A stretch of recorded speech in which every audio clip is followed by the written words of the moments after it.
On April 15, 1945, British troops of the 11th Armored Division entered the Bergen-Belsen concentration camp. What they saw defied human imagination. The camp, designed for several thousand people, was overcrowded. More than 60,000 prisoners, emaciated, sick, dying. There were human bodies everywhere, some piled up, others just on the ground. The smell of rot, dirt, and death was everywhere. Many of the prisoners were so exhausted that they could not speak, stand, or eat. An epidemic of typhus swept through the camp. There was no water, food, or medicine. The SS system simply abandoned the camp to die when the front was too close. The British are trapped in a humanitarian disaster. They immediately began distributing food, water, and sanitation, but many of the prisoners died after their release. Their bodies could not withstand even small doses of food. The SS guards, including Hertha Bothe, did not have time to escape.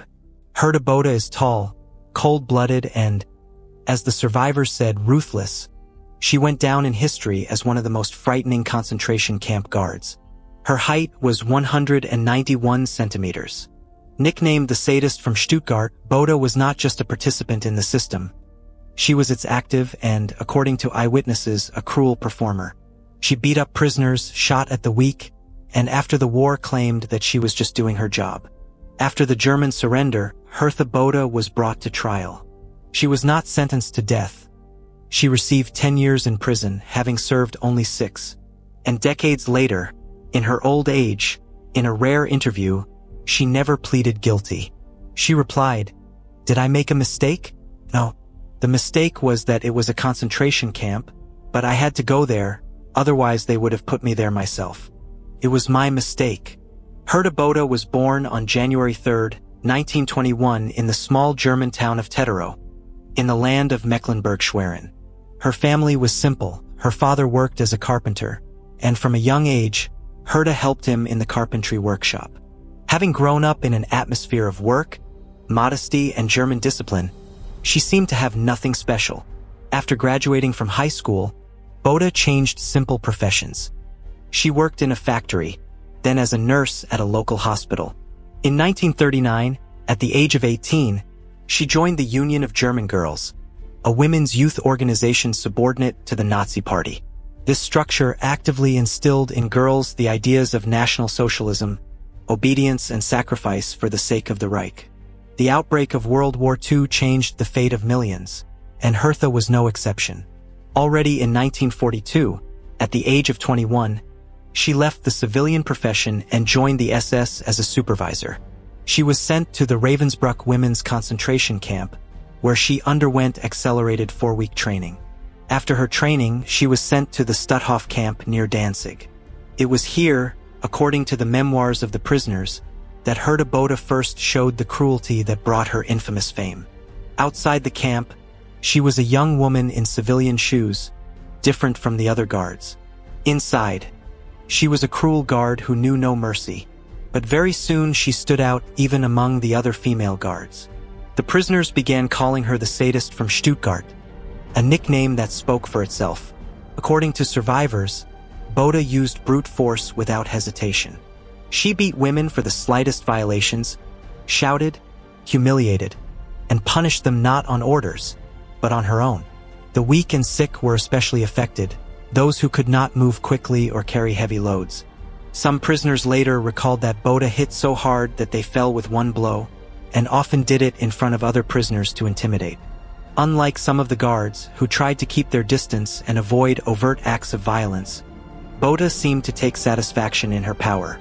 In July 1944, Herta Bothe was transferred to the Bromberg subcamp, now Bydgoszcz, Poland, where she continued her service under the command of Gerda Steinhoff, another cruel warden. Conditions here have become even more difficult. Forced labor, exhausted women, and constant punishment.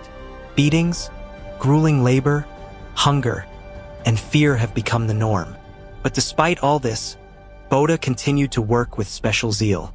Later, she would claim that she was only following orders and punishing only thefts. But the survivors said otherwise. She beat for the slightest offenses, or for no reason at all.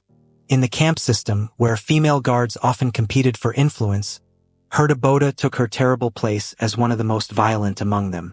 In January 1945, when the Nazis began evacuating the camps ahead of the Red Army offensive, Bothe was sent to accompany the Death March, a column of female prisoners being driven on foot from Poland to Germany. This path has become the last for many. Emaciated, frostbitten, and weakened women died along the way, from cold, hunger, and blows from rifle butts. And Herta walked beside her, controlling and accompanying, armed and ruthless. At the end of February 1945, a convoy of prisoners, accompanied by Herta Bothe, reached the Bergen-Belsen concentration camp in Lower Saxony. At that time, this camp was no longer a place of systematic destruction. It became a giant mass grave on Earth. Overcrowded, with no water, no food, and minimal sanitation. It turned into a hell where prisoners died of typhus, starvation, and complete exhaustion. Together with other SS women, she continued to serve, despite the complete collapse of the camp system. Conditions became unbearable even for the guards. Corpses lay everywhere. Prisoners crawled through the mud in search of a crust of bread. Screams and groans rang out from the barracks without stopping. On April 15, 1945, British troops liberated the camp. What they saw shocked even soldiers who had seen the horrors of war. Mountains of bodies, thousands of skeletally exhausted people, epidemics, unsanitary conditions. All this has become documented evidence of the regime's crimes. The guards, including Hertha Bothe, were immediately arrested. The Allies ordered the former guards to move the bodies of people to mass graves themselves.